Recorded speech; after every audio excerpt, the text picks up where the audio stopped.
Mes amis poissons, bonjour et bienvenue sur la chaîne Tarot à merveille. Pour votre tirage général, ceux qui me découvrent, soyez les bienvenus. Tout secret a une durée de vie. Il naît dans le silence d'une décision, celle de ne pas dire, de ne pas montrer, de garder pour soi quelque chose qui appartient pourtant à deux personnes. Il grandit dans l'obscurité, nourri par la peur, par le calcul, par la conviction que certaines vérités sont trop lourdes, trop risquées, trop compliquées pour être mises en lumière. Et puis un jour, le secret atteint son point de rupture. La pression accumulée devient plus grande que la capacité à contenir. Et ce qui était gardé dans l'ombre cherche une issue vers la lumière. Ce jour-là, pour vous, est proche, très proche. Quelque chose que l'on vous a caché, quelque chose qui vous concernait directement, qui touchait à votre vie, à vos choix, à votre façon de comprendre une situation est sur le point d'être révélé. Et cette révélation, aussi surprenante qu'elle puisse être au premier abord, va changer quelque chose d'essentiel dans la façon dont vous vous positionnez face à votre propre avenir. Avant d'aller plus loin, je veux déconstruire le mot « dangereux » dans le titre de cette vidéo, parce que ce mot mérite qu'on y réfléchisse. Un secret dangereux n'est pas nécessairement un secret qui fait du mal. Parfois, il est dangereux simplement parce qu'il détient le pouvoir de changer quelque chose.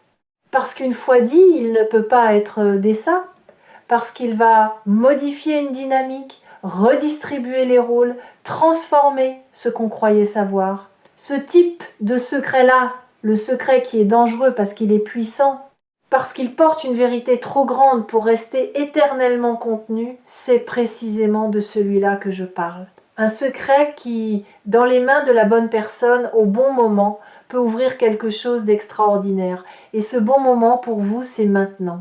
Il y a une structure universelle dans les secrets qui finissent par se révéler. Je l'appelle l'anatomie du secret. D'abord, il y a la source, la personne qui sait et qui a décidé de garder. Ensuite, il y a le contenu, ce qui est su, ce qui est tu, ce qui brûle sous la surface. Puis il y a la pression, l'accumulation progressive d'une tension que même le silence ne peut plus contenir. Et enfin, il y a le moment de rupture, cet instant où la vérité trouve une fissure dans le silence et commence à s'en échapper. Je perçois dans votre champ d'énergie que vous êtes précisément à cette quatrième étape. Le moment de rupture est là. La vérité cherche sa fissure, et dans les jours qui viennent, elle va la trouver. Laissez-moi vous parler de ce secret lui-même. Non pas de ces détails précis que je ne peux pas voir avec la netteté d'un fait établi, mais de sa nature, de ce qu'il porte.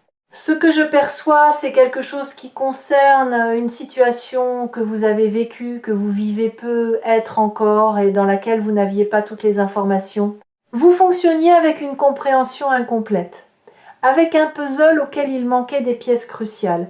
Et cette incomplétude vous a peut être amené à tirer des conclusions, à prendre des décisions, à vous positionner d'une certaine façon. Et cette façon n'était pas entièrement fondée sur la réalité complète de la situation. Ce n'est pas votre faute. Vous avez fait avec ce que vous aviez, mais ce que vous aviez n'était pas tout. Il y a une personne qui sait quelque chose. Une personne qui porte ce secret depuis un certain temps peut être depuis longtemps, peut être depuis peu, mais en tout cas depuis trop longtemps à son propre avis maintenant. Il y a en elle une tension entre le confort du silence et quelque chose d'autre, un sens de la justice, peut être, ou une culpabilité qui a grandi, ou simplement l'impossibilité de continuer à coexister avec vous dans cette fausse réalité où vous n'avez pas toutes les clés. Et cette tension est en train d'atteindre son paroxysme, ce qui va provoquer le moment de rupture n'est pas encore complètement visible depuis ma lecture, mais ce qui est visible, c'est que ce moment va se produire et qu'il ne sera plus retenu pour longtemps. Je veux maintenant vous parler de ce que ce secret, une fois révélé, va changer dans votre façon de comprendre une période de votre vie. Parce que les révélations de cette nature ont un effet rétroactif. Elle ne change pas seulement votre présent et votre futur. Elle modifie également la façon dont vous relisez votre passé. Des choses qui semblaient inexplicables vont soudain trouver leur logique. Des comportements qui vous paraissaient incohérents vont s'éclairer. Des choix que vous avez faits et que vous avez peu être remis en question vont se révéler avoir été plus justes que vous ne le pensiez ou au contraire fondés sur des bases différentes de celles que vous croyez. Cette relecture du passé peut être momentanément déstabilisante, mais elle est profondément nécessaire. Elle est la condition d'une compréhension juste et complète de là où vous en êtes aujourd'hui. Il y a quelque chose d'important à comprendre sur la nature des nouvelles choquantes. Choquant ne signifie pas bouleversant dans le sens négatif du terme. Choquant signifie inattendu, déviant de la trajectoire prévue, ouvrant une fenêtre là où vous ne pensiez qu'il y avait un mur. Et ce type de choc-là, le choc de la révélation, le choc de la nouvelle information, est en réalité l'un des agents de transformation les plus puissants qui existent dans une vie. Il brise les cadres figés, il force à reconsidérer, il crée l'espace d'une pensée nouvelle, d'une vision nouvelle, d'un positionnement nouveau. Et c'est précisément de ce type de choc transformateur que vous êtes sur le point de faire l'expérience. Sur Tarot à merveille, j'ai accompagné de nombreuses personnes à travers des moments de révélation. Et ce que j'ai observé, c'est que les révélations les plus importantes ne tombent jamais à n'importe quel moment. Elles tombent quand la personne qui les reçoit est suffisamment stable pour les intégrer sans se briser, suffisamment mature pour les utiliser à bon escient, suffisamment consciente d'elle-même pour démêler ce qui appartient à la nouvelle information de ce qui appartient à sa propre réaction émotionnelle. Vous êtes à ce stade de stabilité, je le vois clairement. Vous êtes prêt ou prête à recevoir ce qui vient, non pas sans émotion bien sûr, mais avec la solidité nécessaire pour rester debout dedans. Je veux maintenant vous parler de quelque chose de subtil mais crucial. La différence entre être choqué et être détruit. Beaucoup de gens confondent les deux. Ils pensent que si quelque chose les choque, c'est que quelque chose les brise. Mais ce n'est pas du tout la même chose. Le choc est une réponse à l'inattendu. Il est temporaire, il se dissipe, il laisse place à l'intégration. La destruction, elle suppose qu'on n'a pas les ressources pour traverser ce qui arrive. Et vous, vous avez les ressources. Pas forcément toutes les ressources que vous auriez dans un monde idéal, mais suffisamment. Suffisamment pour traverser, pour comprendre, pour décider de ce que vous voulez faire de cette nouvelle vérité. Il y a également dans cette lecture quelque chose qui concerne les nouvelles au pluriel parce que je perçois que ce n'est pas une information unique qui arrive, mais plusieurs éléments qui se rejoignent, un ensemble de vérités qui se tenaient les unes les autres par le silence et qui vont tomber ensemble ou en cascade rapprochée. Chaque élément va éclairer les autres, chaque fragment va rendre les autres plus intelligibles. Et à la fin de ce processus qui ne durera pas éternellement, qui aura son propre rythme, vous aurez un tableau beaucoup plus complet de la réalité de votre situation. Un tableau depuis lequel vous pourrez agir avec une clarté et une efficacité que vous n'aviez pas jusqu'ici. Je veux parler d'un phénomène que je trouve fascinant dans la vie des secrets. C'est le phénomène de la résonance. Parce qu'un secret ne reste jamais parfaitement inerte. Il irradie, il envoie des signaux dans l'espace même s'il n'est pas dit. Les personnes sensibles, et vous en êtes une, captent ces signaux sans nécessairement pouvoir les identifier précisément. Il y a peu être eu des moments dans votre vie récente où vous avez eu une intuition, un sentiment que quelque chose ne collait pas tout à fait, une impression que derrière ce qui était apparent, il y avait une couche supplémentaire que vous n'arriviez pas à voir clairement. Ces intuitions n'étaient pas de la paranoïa ni de l'anxiété sans fondement. Elles étaient la réception de ce signal que le secret émettait malgré lui, et elles vont maintenant trouver leur confirmation. Il y a quelque chose de libérateur dans ce qui s'approche. Je veux insister sur ce mot, libérateur. Parce que recevoir une vérité, même une vérité difficile, même une vérité surprenante, même une vérité qui remet en question des choses établies, a un effet libérateur fondamental. Ça libère d'abord de l'incertitude. Cette zone grise où vous deviez fonctionner avec un sentiment diffus d'incomplétion va se clarifier. Ça libère aussi d'une certaine forme d'impuissance, l'impuissance de celui ou celle qui doit prendre des décisions sans avoir toutes les données. Avec la vérité complète, votre capacité d'action reprend sa pleine mesure. Vous retrouvez un sentiment d'agentivité, de pouvoir réel sur votre propre vie. Et c'est l'une des sensations les plus fondamentalement nourrissantes qui soit. Je veux maintenant vous parler de comment vous préparer à recevoir ce qui vient, pas en vous blindant, pas en construisant des scénarios mentaux pour anticiper tous les cas de figure possibles, parce que l'esprit humain excelle à construire des scénarios qui ne ressemblent jamais exactement à ce qui arrive vraiment, mais en vous ancrant, en vous connectant dans les jours qui viennent à ce que vous savez de vous-même, à vos valeurs, à ce qui compte pour vous indépendamment des circonstances extérieures, à la personne que vous voulez être face aux situations difficiles. Parce que quand la révélation arrive, ce sera depuis cet ancrage que vous voudrez répondre. Depuis cet endroit stable en vous qui ne dépend pas de ce qu'on vous dit ou ne vous dit pas. Il y a quelque chose que je perçois dans votre façon d'habiter la vérité qui est une de vos qualités les plus précieuses. Vous n'êtes pas quelqu'un qui préfère le confort d'une illusion à l'inconfort d'une réalité.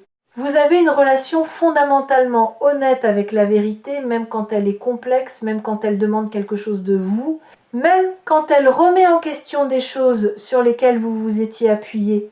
Cette honnêteté fondamentale avec la réalité est ce qui va vous permettre d'utiliser ce que vous allez apprendre de façon constructive plutôt que destructive, de le transformer en information utile plutôt qu'en source de tourment. Je veux parler de quelque chose qui est souvent présent dans les situations de révélation secrète, la question de la trahison. Parce que quand on apprend qu'on ne savait pas tout, la première réaction peut être de se sentir trahi ou trahi. D'avoir l'impression qu'on a été manipulé, qu'on a été protégé de quelque chose contre son gré, qu'on a été privé d'une information qui lui revenait de droit. Et cette réaction est compréhensible, elle est même légitime à certains égards. Mais je veux vous inviter à rester ouvert ou ouverte avant de conclure quoi que ce soit à la complexité des motivations humaines. Garder un secret n'est presque jamais aussi simple que de la malveillance pure. Il y a presque toujours une histoire derrière, une peur, une tentative maladroite de protection.